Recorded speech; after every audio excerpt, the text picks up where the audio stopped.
صل على رسوله الكريم أما بعد فأعوذ بالله من الشيطان الرجيم بسم الله الرحمن الرحيم يا أيها الذين آمنوا ادخلوا في السلم كافة ولا تتبعوا خطوات الشيطان إنه لكم عدو مبين قال النبي صلى الله عليه وسلم ليس الشديد بالسرعة إنما الشديد الذي يملك نفسه عند الغضب وقال النبي صلى الله عليه وسلم لا يؤمن عبد حتى يحب لأخيه ما تحب لنفسه وقال النبي صلى الله عليه وسلم من حسن اسلام المرء تركه ما لا يعنيه او كما قال عليه الصلاة والسلام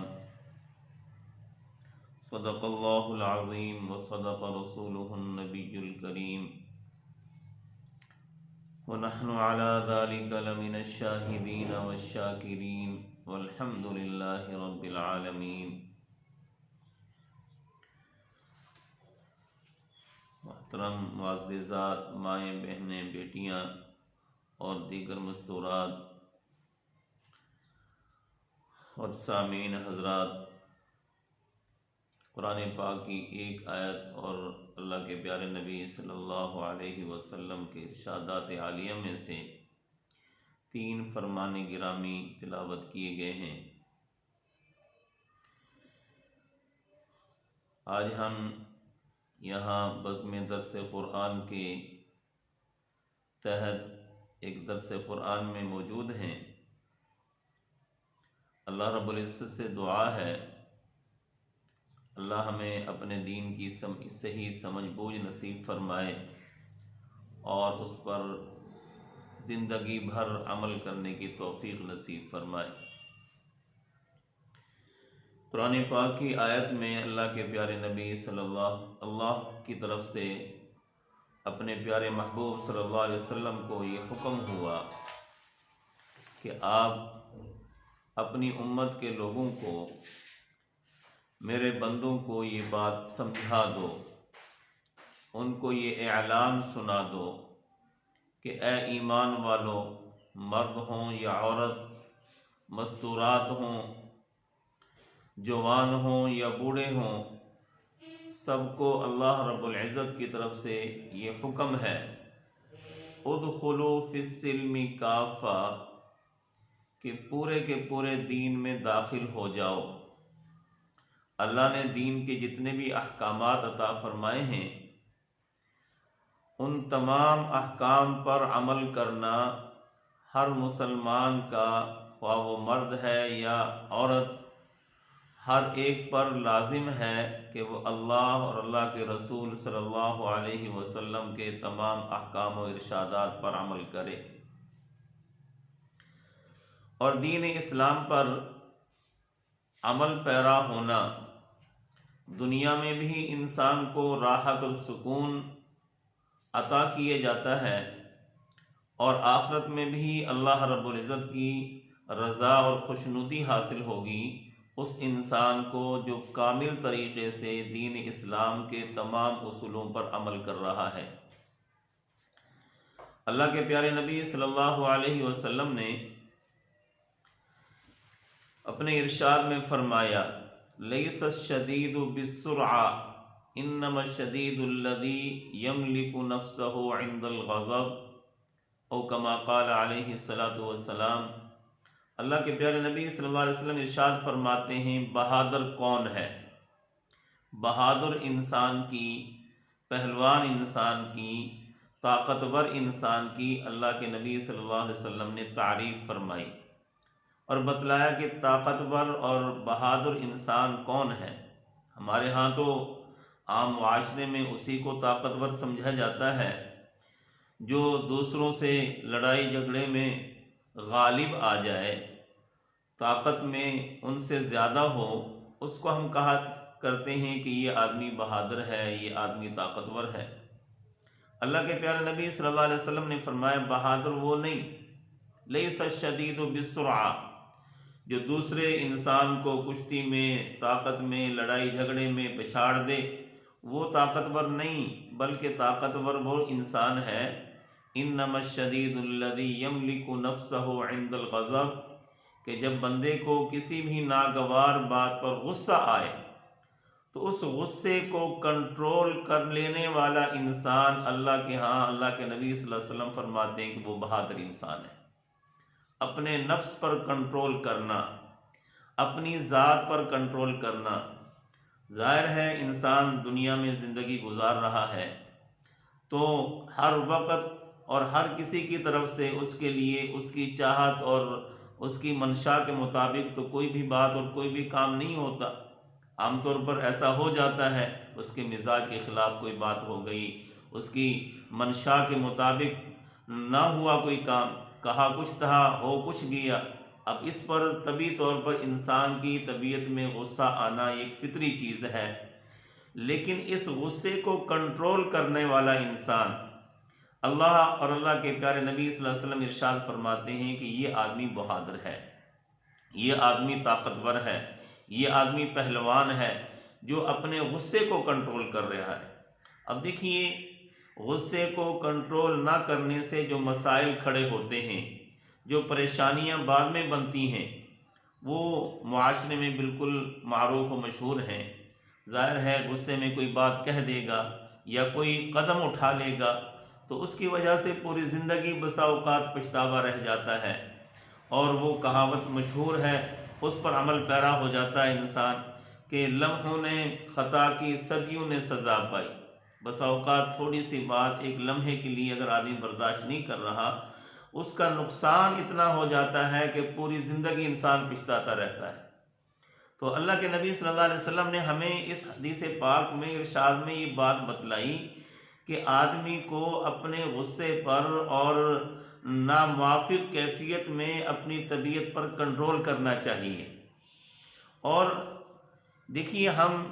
دوسرے سے بھی یہی چاہتے ہیں، مثال کے طور پر ہم کسی کے ماتحت ہیں تو ہماری طرف سے اگر کوئی غلطی ہو گئی اور جو ہمارا بڑا ہے اس کے مزاج کے خلاف ہو گیا تو ہم کیا چاہتے ہیں کہ وہ درگزر کرے، معاف کر دے۔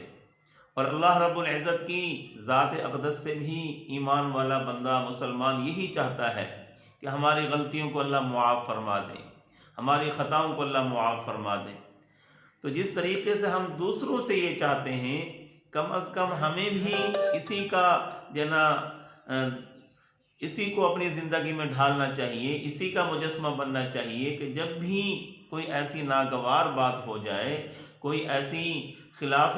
مزاج گفتگو ہو جائے، کوئی ایسا قدم اٹھ جائے جو خلاف منشا تھا، تو اس پر غصہ جو آ رہا ہے اس کو کنٹرول کرنا اور اس پر اپنے غصے کو کنٹرول کر کے معاملات کو سنبھال لینا، یہ اصل بہادری ہے اور یہ اصل طاقت کی چیز ہے۔ یہ انسان اس طریقے سے عمل پیرا ہو کر کے اللہ کے پیارے نبی صلی اللہ علیہ وسلم کی منشا کے مطابق زندگی گزار رہا ہے، کل قیامت کو اللہ رب العزت بھی اس کی ان غلطی کوتاہیوں پر اسی طریقے سے درگزر فرما دیں گے جس طریقے سے یہ انسان اپنے غصے کی کیفیت پر کنٹرول کر رہا ہے۔ قرآن پاک کی جو آیت پڑھی گئی ہے اس میں اللہ رب العزت نے اسی بات کو ذکر فرمایا،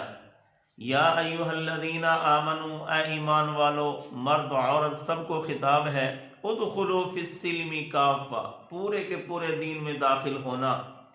یہ اہل ایمان کو اللہ کی طرف سے حکم دیا جا رہا ہے، پورے دین میں داخل ہونا۔ اب یہ بات بھی دین کی ہے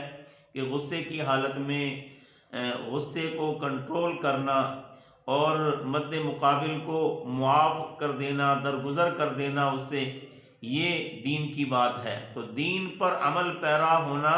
یہ اہل ایمان کو حکم دیا جا رہا ہے کہ پورے دین پر عمل کرنا، اور یہ بھی دین کا حکم ہے، اس لیے ہمیں چاہیے کہ ہم پورے کے پورے دین میں داخل ہونے کا سوچ کر کے شریعت کے ہر حکم پر پورے طریقے سے عمل پیرا ہوں۔ اللہ کے پیارے نبی صلی اللہ علیہ وسلم کا دوسرا ارشاد گرامی جو پڑھا گیا ہے، فرمایا لا یؤمن عبد حتی یحب لأخیہ ما یحب لنفسی، کہ کوئی بھی انسان اس وقت تک کامل ایمان والا، کامل مسلمان نہیں ہو سکتا جب تک وہ وہی چیز نہ پسند کرے جو اپنے لیے پسند کر رہا ہے، وہی دوسرے مسلمان بھائی کے لیے نہ پسند کرے۔ اب ہم دوسرے مسلمان بھائی کے لیے جو اپنے لیے پسند کریں وہی دوسرے کے لیے پسند کریں۔ ہم دوسرے کی بربادی نہ چاہیں، دوسرے کی آبادی چاہیں، جس طریقے سے ہم اپنے لیے آبادی چاہ رہے ہیں۔ ہم اپنے گھر میں چاہتے ہیں کہ راحت اور سکون ہمیں نصیب ہو، ہم اپنے لیے چاہتے ہیں کہ ہمارے گھر میں خوشحالی آئے، ہم اپنے لیے چاہتے ہیں کہ ہمارے گھروں میں امن و سکون کی کیفیت ہو، ہماری اولاد اچھی ہو، ہماری اولاد فرما بردار ہو، ہماری اولاد دیندار ہو۔ تو اسی طریقے سے ہم دوسرے مسلمان بھائی کے لیے بھی چاہیں، دوسرے مسلمان بھائی کی اچھی حالت کو دیکھ کر کے اس پر طبیعت میں انتشار آنا یا اس کو ناگوار سمجھنا، یہ چیز شریعت کے اصول کے خلاف ہے۔ جب ہم اپنے لیے ترقی چاہ رہے ہیں تو اگر ہمارا دوسرا مسلمان بھائی ترقی کر رہا ہے تو ہمیں چاہیے کہ اس پر ہم خوش ہوں کہ یہ اچھا ہو رہا ہے، اس آدمی کو بھی ترقی مل رہی ہے، اللہ اس کو اور ترقی عطا فرمائے۔ تو اللہ رب العزت کے پیارے نبی صلی اللہ علیہ وسلم نے کامل ایمان والے کی یہ نشانی بتلائی ہے کہ وہ حسد نہیں، رشک کر رہا ہے۔ وہ آدمی دوسرے کی اچھی حالت کو دیکھ کر کے خوش ہوتا ہے، یہ ایمان والا، کامل ایمان والا ہے۔ اور اگر حالت یہ ہو کہ دوسرے کی اچھی حالت کو دیکھ کر کے بندہ دل میں کڑتا ہوا محسوس ہو، اس کی ترقی کو دیکھ کر کے بندہ پریشان ہو، یا دل میں غصے اور نفرت کے جذبات پیدا ہوں، تو یقیناً یہ انسان کامل ایمان والی جو خصلت اللہ کے پیارے نبی صلی اللہ علیہ وسلم نے ارشاد فرمائی وہ پوری نہیں کر رہا، اور ایسا انسان اللہ کے پیارے نبی صلی اللہ علیہ وسلم کے فرمان کے خلاف کر رہا ہے۔ تو اللہ کے پیارے نبی صلی اللہ علیہ وسلم نے اس ارشاد میں جو بات ہمیں بطور سبق کے فرمائی ہے، جس کی طرف ہماری توجہ دلائی گئی ہے کہ مسلمان وہ کامل ایمان والا ہے، جو چیز وہ اپنے لیے پسند کر رہا ہے وہی دوسرے مسلمان کے لیے پسند کرے، یہ انسان کامل ایمان والا ہے۔ اس انسان کے اندر جنہیں خوبی ہے، اچھائی ہے، ایمان کی تکمیل جنہیں اس کی ہو جائے گی، اللہ اور اللہ کے رسول کے ہاں یہ کامل انسان شمار ہوگا، کامل مسلمان شمار ہوگا۔ کل قیامت کو اللہ رب العزت اس کے لیے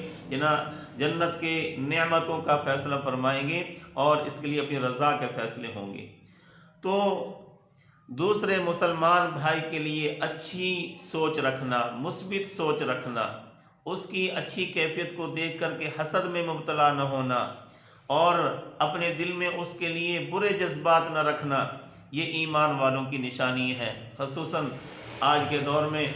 ہماری مسلمان مائیں بہنیں بیٹیاں وہ اس حالت میں ذرا زیادہ مبتلا ہیں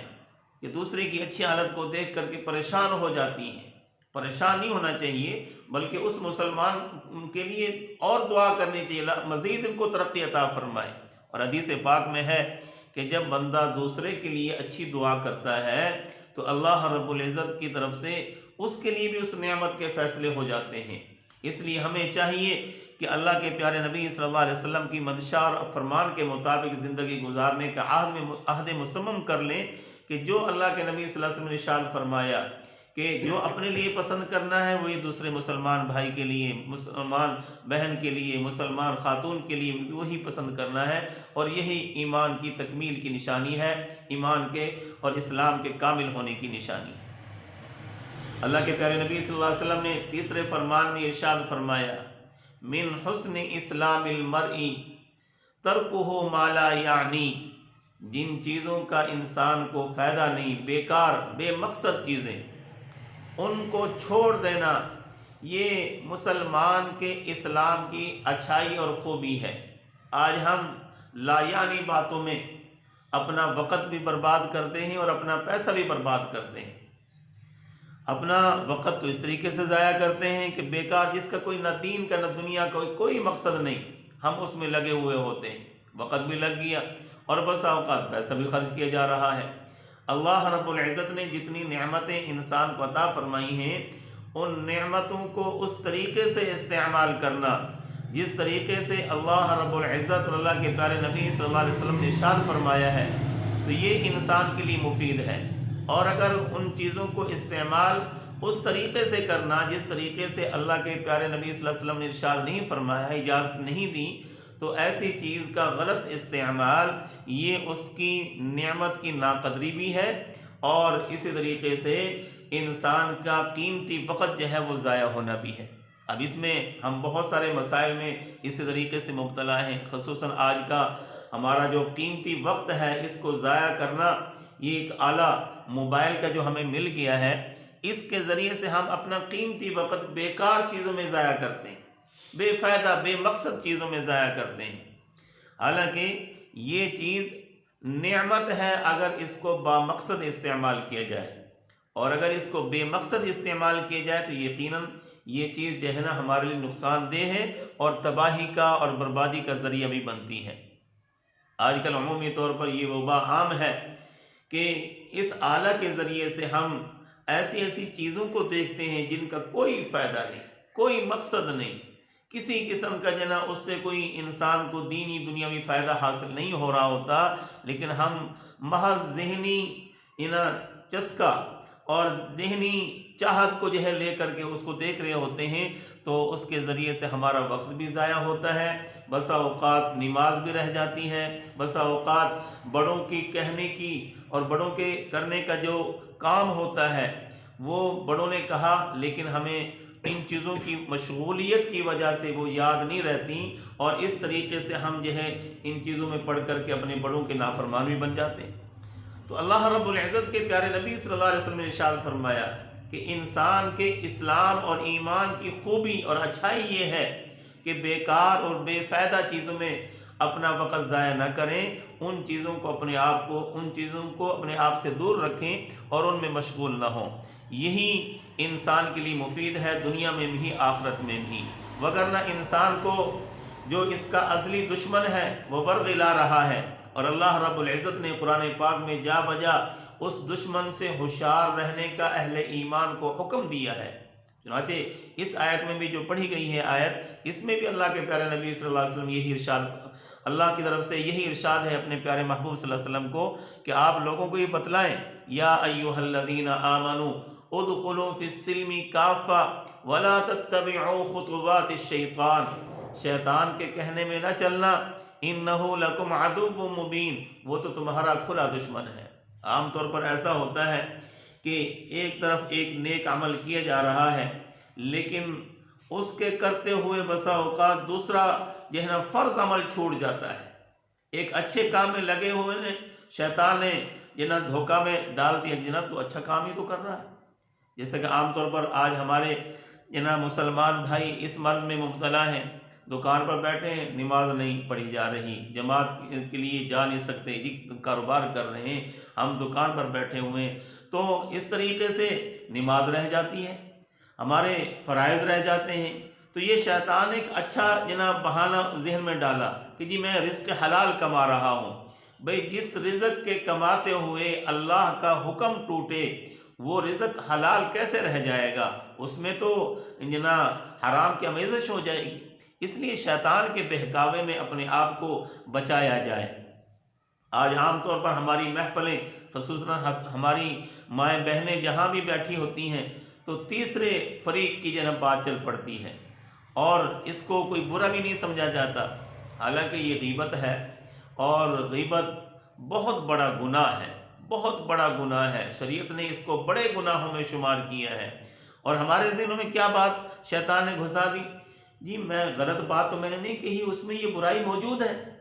اس میں یہ برائی موجود ہے، میں تو وہ صحیح بات کہہ رہی ہوں، یا میں صحیح بات کر رہا ہوں۔ ارے بھائی اللہ کے بندو، غیبت اسی چیز کا نام ہے کہ انسان اس تیسرے آدمی کی ایسی بات بیان کرے جو اس کے اندر وہ برائی موجود ہے، لیکن عدم موجودگی کی حالت میں، یعنی وہ یہاں موجود نہیں، تو اس کے عدمی موجودگی میں وہ انسان اس کا تذکرہ کرے، خصوصاً ایسی بات کا جس کو سن کر کے جس آدمی کے بارے میں بات کی جا رہی ہے اس کو غصہ آئے، اس کی طبیعت میں ناگواری گزرے، اس کو غیبت کہا جاتا ہے۔ اور اگر خدا نہ خاصہ اس کے اندر وہ برائی پیدا ہی نہیں ہوئی اور وہ مرض اس کے اندر موجود نہیں ہے، ہم اس کی طرف منسوب کر رہے ہیں، یہ تو الزام اور بہتان ہے، اور یہ اس سے بھی بڑا جرم ہے، اس سے بھی بڑا گناہ ہے۔ تو آج ہم اپنے وقت کو، قیمتی جو وقت ہے اس کو ضائع کر رہے ہیں، ان قسم کی لایانی باتوں میں لگ کر کے اپنا قیمتی وقت برباد کرتے ہیں، حالانکہ ہمیں اللہ اور اللہ کے رسول نے جو کام بتلائے ہیں، آدمی ذکر اذکار کرے، جس سے گھر میں برکت بھی آتی ہے، راحت اور سکون بھی پیدا ہوتا ہے۔ اس طریقے سے قرآن پاک کی تلاوت کرنا یہ بہت بڑی عبادت ہے، اور گھر میں برکتیں اور راحتیں اور سکون آنے کا ذریعہ ہے۔ اس کا اہتمام رہ جاتا ہے، بس غیبتوں کا چرچا چلتا ہے، جس کی وجہ سے ہمارا نقصان ہوتا ہے۔ تو دین اسلام پر پورے طریقے سے عمل کرنا اور دشمن کے وار کو پہچاننا، جو ہمارا ازلی دشمن ہے، جو یہ ظاہری دنیا کے فانی دشمن ہیں، یہ تو اپنے وقت کے ساتھ ساتھ ختم ہو ہی جائیں گے، لیکن جو ازلی دشمن ہے، جس نے قسم اٹھائی ہے کہ مسلمان کے ہر عمل کو میں برباد کرنے کی پوری کوشش کروں گا، وہ مستقل لگا ہوا ہے اپنی دشمنی کو پروان چڑھانے میں، لیکن ہم اس وار کو نہ پہچان رہے ہیں اور نہ ہی اس کو اپنا دشمن سمجھ رہے ہیں، جس کی وجہ سے آج ہمارے دینی معاملات بھی جو ہے وہ بہت دور چلے جا رہے ہیں، اور دنیا کے معاملات میں بھی ہم پیچھے ہوتے جا رہے ہیں۔ تو اللہ رب العزت نے قرآن پاک میں اہل ایمان کو حکم فرمایا ہے، مسلمان ماؤں، بیٹیوں، بہنوں کو اس بات کا حکم دیا گیا ہے کہ دین اسلام کے ہر حکم کو اپنی زندگی میں نافذ کریں، قرآن پاک کا اہتمام کریں، تلاوت کا، نمازوں کا اہتمام کریں، 5 وقت نمازوں کا اہتمام کریں، اور اللہ کے پیارے نبی صلی اللہ علیہ وسلم کی مستورات اور ازواج مطہرات اور مسلمانوں کی ماؤں کے یہ اعمال تھے، معمولات تھے کہ وہ تہجد کا اہتمام کیا کرتے تھیں۔ جس گھر میں تہجد کا اہتمام ہو، جس گھر میں قرآن پاک کی تلاوت کا اہتمام ہو، جس گھر میں جو ہے ذکر اذکار کا اہتمام ہو، ذکر اذکار کیا جاتا ہو، یقیناً اللہ رب العزت کی رحمتیں اس گھر میں نازل ہوتی ہیں، اور وہ گھر اللہ رب العزت کی بارگاہ میں اس حیثیت سے جو ہے فرشتوں کو نظر آتا ہے، جس طریقے سے دنیا والے اس دنیا میں رہتے ہوئے چاند اور سورج کو آسمان پر چمکتا ہوا دیکھتے ہیں، تو جس گھر میں اللہ کا ذکر ہو رہا ہوتا ہے، قرآن پاک کی تلاوت ہو رہی ہوتی ہے، اسی طریقے سے نوافل کا اہتمام ہو رہا ہوتا ہے، تہجد میں اللہ کے حضور میں گڑ گڑانے کا اہتمام ہو رہا ہوتا ہے، تو تاریک راتوں میں وہ گھر بھی آسمان والی مخلوق فرشتے ایسے ہی دیکھتے ہیں، ایسے ہی چمکتا ان کو محسوس ہوتا ہے، جس طریقے سے زمین والوں کو آسمان پر چاند اور ستارے چمکتے ہوئے محسوس ہوتے ہیں۔ اس لیے ہمیں اپنی زندگیوں کو بدلنے کی کوشش کرتے رہنا چاہیے۔ جو آج ہم نے گفتگو سنی اور کہی ہے، اس پر ہمیں عزم مصمم کر لینا چاہیے کہ ہم ان چیزوں کو اپنی زندگی میں نافذ کریں گے، اپنی زبان کو ہر قسم کے گناہوں اور غلط کاریوں سے بھی بچائیں گے، اپنی آنکھوں کی بھی حفاظت کریں گے، اور لایانی باتیں جن کا کوئی مقصد نہیں، کوئی نہ ان کا فائدہ نہیں، نہ دنیا کا نہ دین کا، ایسی چیزوں سے اپنے آپ کو بچائیں گے۔ خصوصاً موبائل کا استعمال مثبت رکھیں گے، ناجائز اور غلط اس کا استعمال نہیں کہ ایسے کاموں میں مبتلا ہو کر کے ہم فرائض کو، نمازوں کو چھوڑ دیں، یا بڑوں کے کہنے کی بات کو ہمارے ذہنوں میں یا ہماری توجہ میں نہ رہے اور ان کی نافرمانی ہم سے سرزد ہو جائے۔ ان چیزوں سے اپنے آپ کو بچائیں گے۔ اللہ مجھے آپ کو عمل کی توفیق نصیب فرما دے۔ وما علینا الا البلاغ المبین۔